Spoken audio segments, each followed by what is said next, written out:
Sekali awalnya kalam kepada Allah Tuhan dan Rahman bersifat wujud sarata kidam pujaan umat siang jam malam. Salawat dan salam kepada junjungan kita Muhammad, pangkatnya tinggi dunia akhirat, seratu selatan utara timur jumarat. Mulunyo jalo disarakkan karena kulari dinan bapalun, mulunyo sambah ditibukan, menyusun jari minta ampun. Loreh kaunan dari pasar baru di sinan hati takabe, minta ampun ambo dahulu, jaweklah salam dinan rape. Assalamualaikum warahmatullahi wabarakatuh. Sulah Bendam Project dun sana dimanapun berada. Pada kesempatan yang berbahagia kali ko, kita kembali menjumpai dun sana kesadonyo. Dan kini ko ada yang membuat kita tertarik untuk membuat satu konten yang mana nanti berisi kita akan membahas yang dinamakan dengan aktivitas-aktivitas anak muda kini yang bisa kita sebut bukan dari anak muda Minangkabau, akan tetapi karena tren yang dibuat oleh mereka ko, jadinya anak muda Minang ko terpengaruh dan akhirnya mencoba juga mengikuti tren tersebut, yang mana kita caliak alah melangkahi adat-adat yang kita punya. Serupa itu kalau kita membahasakannya kepada diri kita yang sebagai pemuda dan pemudi Minangkabau. Nah, jadi dun sana jika mungkin dun sana kesadonya lah pernah mencaliak, mendengar, menonton bahwasanya ada suatu tren fashion lah ibaratnya sedang naik kini ko di daerah Jawa yang kita sebut dan terkenalnya dengan Citayam Fashion Week akan gitu. Nah, jadi di sana banyak juga yang menginginkan kita dari Sulah Bendam Project membuat konten terkait itu untuk membahas ada ndak efeknya gitu kepada pemuda dan pemudi Minangkabau, atau ya penilaian dari kita dari Sulah Bendam Project kok terhadap tren yang sedang naik kini tuh. Walaupun semakin kemari kita cari ya alah mulai pudar lah gitu kan, tapi mudah-mudahan di saat video ke upload pembahasan itu masih anget, sehingga masih bisalah dijadikan ataupun dicaliak oleh dun sana kesadonyo, oleh pemuda dan pemudi Minangkabau terkait dari tanggapan kita untuk Citayam Fashion Week. Jadi di Minang dun sana kita sebagai pemuda dan pemudi Minangkabau beralih aja kepada petuah yang lah diajarkan kepada kita, yang Allah diwariskan waris dijawek pusako ditolong ke sana pembahasannya. Jadi ada yang namanya itu pepatah Minang tuh menyebutkan hidup beraka mati beriman gitu. Iko merupakan sindiran kareh untuk kita kaum terpelajar di Minangkabau, pemuda dan pemudi Minangkabau. Yo hidup beraka gitu. Kita tidak hanya menjalankan yang namanya sedang angin kini, sedang heboh kini, makanya kita coba aja untuk mendaki ke arah situ supaya kita mendapatkan apa yang dinamakan dengan tren tuh, apa yang dinamakan dengan pembahasan yang sedang angin-angin itu, gitu kan. Anda tahu lah gitu apa yang ingin didapatkan, apa yang ingin menjadi tujuan gitu. Tapi di Minang ala dibatehi di sana, ala dibatehi kawan-kawan bahwasanya hidup beraka mati beriman gitu. Kita tidak hanya di atas dunia ko ataupun di dalam berkehidupan, kita bahaslah ya tentang tren tadi kan. Tren tuh kita menanggapi gitu kan. Itu yang pertama loh. Kita menanggapi. Kalau kita menanggapi tren itu sebagai hal yang baik, ya tidak masalah doh. Kita ambil hal positifnya. Tapi dari Citayam Fashion Week ya mohon maaf, ada beberapa hal kejanggalan yang harus kita waspadai di sana. Yang pertama, kita ketahui bahwasanya di Citayam Fashion Week itu menjadi ajang LGBT di sana. Itu yang mengerikan gitu. Kini di Minangkabau hal-hal iko alah menjadi lumrah lo gitu kan. Ya biasa tuh gitu kan. Dulu mungkin ketika kawan laki-laki awak agak melebay-lebaynya kawan agak lain bahasanya ataupun diawai-awainya awak dalam suami tanpa sih, menganggur sih kan. Kalau kini dan sana itulah menjadi tren gitu. Tidak masalah doh hal itu dilakukan. Ibaratnya kewajaran-kewajaran di zaman-zaman kini kok kita lihat. Lalu yang kedua di sana dari kasus kok kita mengetahui bahwasanya banyak banget influencer lah bahasanya kan, orang-orang yang berpengaruh, pemuda-pemuda berpengaruh yang ibaratnya mensupport gitu lah. Mensupport. Jadi otomatis dia mensupport yang nomor satu tadi gitu. Otomatis di sana.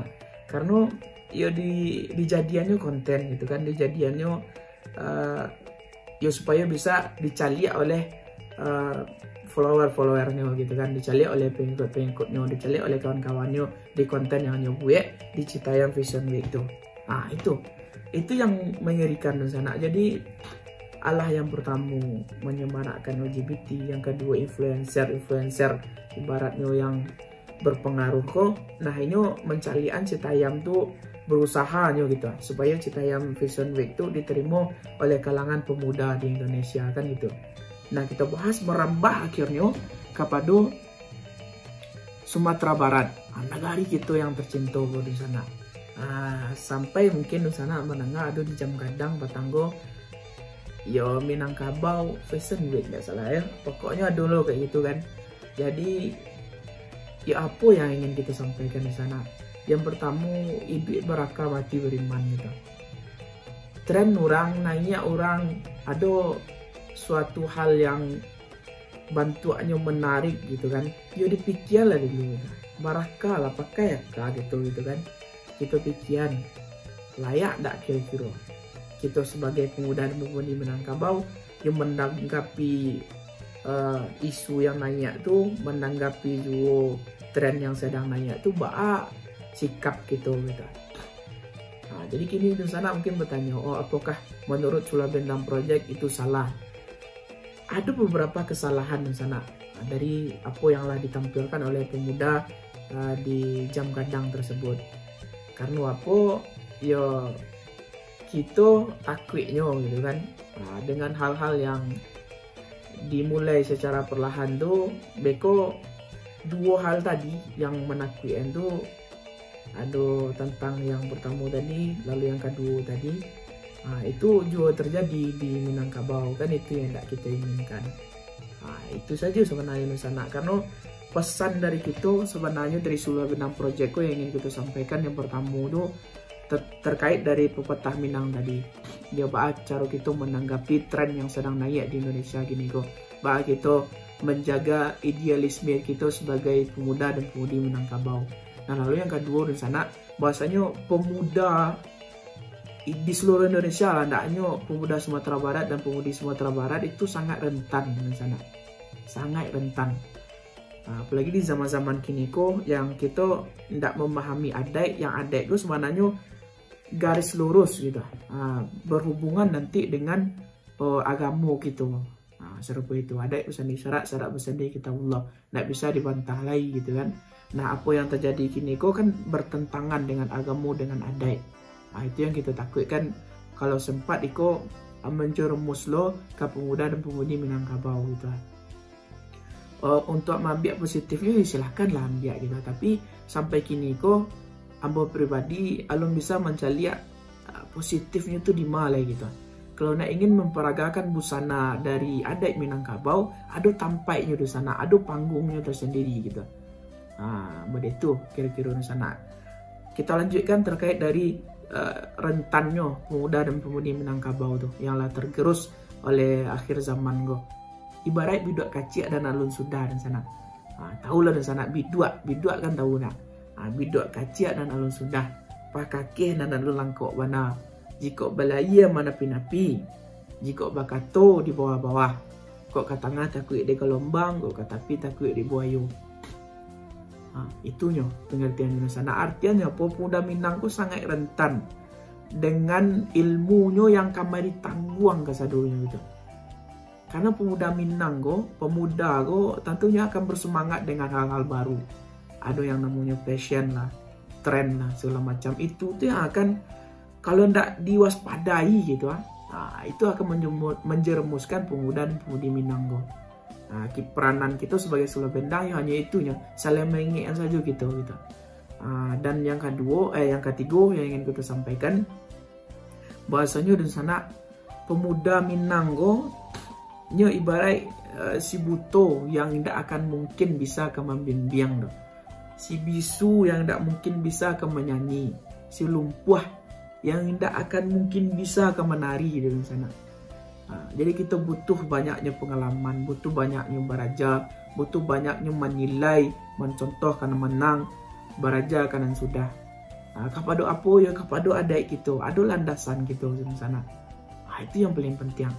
Kita pahami landasan kita dan kita pelajari balik, kita pahami balik, patut tak kita mengambil langkah yang serupa itu. Itu yang di sana. Itu yang ingin kita sampaikan kepada Nusana Episodenya. Mohon maaf dari kita Sula Bendang Project. Ibaratnya itulah apa yang juga kita rasakan dari tren yang sedang naik kini kok, dari ibaratnya yang sedang angin-angin kini kok lah. Kita ingin juga magiahkan tanggapan, kita ingin juga magiahkan pendapat terkait itu di sana. Tidak ada sebenarnya pihak yang ingin kita salahkan dalam hal itu, tapi kita hanya lebih kepada menjaga pemuda dan pemudi Minangkabau. Kalau dapat memang pemuda dan pemudi Indonesia kok kita jaga bersama-sama. Sekian dari sana, mohon maaf sekali lagi jika terdapat kata-kata yang salah ataupun di sana berasa kita ajai di siko. Bukan itu maksud kita hanya ingin menguat Eko secara bersama dan kita buka ruang diskusi di situ. Boleh aja di sana nanti jika ada yang ingin disampaikan apa pendapatnya, boleh di kolom komentar, boleh di chat pribadi, ambo dihubungi pribadi. Kita ada Instagram, kita ada YouTube, kita ada WA-nya. Oke, di sana terakhir tidak ada lagi dah yang bisa menjaga kita kecuali kita dakik dengan agama dan dakik jo ada kita yang memang Allah sejalan dengan agama kita. Kita ulangi kesimpulannya. Yang pertama, hidup barakah, mati beriman di sana. Yang kedua, kita masuk ibarat bidak ketek nan alun sudah tadi, apakah nan alun langkok mana tadi. Lalu yang ketiga, anak muda Minang tu bagaikan si buto yang tidak bisa membimbing, dan selanjutnya kita sampaikan tadi. Itu yang di sana. Assalamualaikum warahmatullahi wabarakatuh.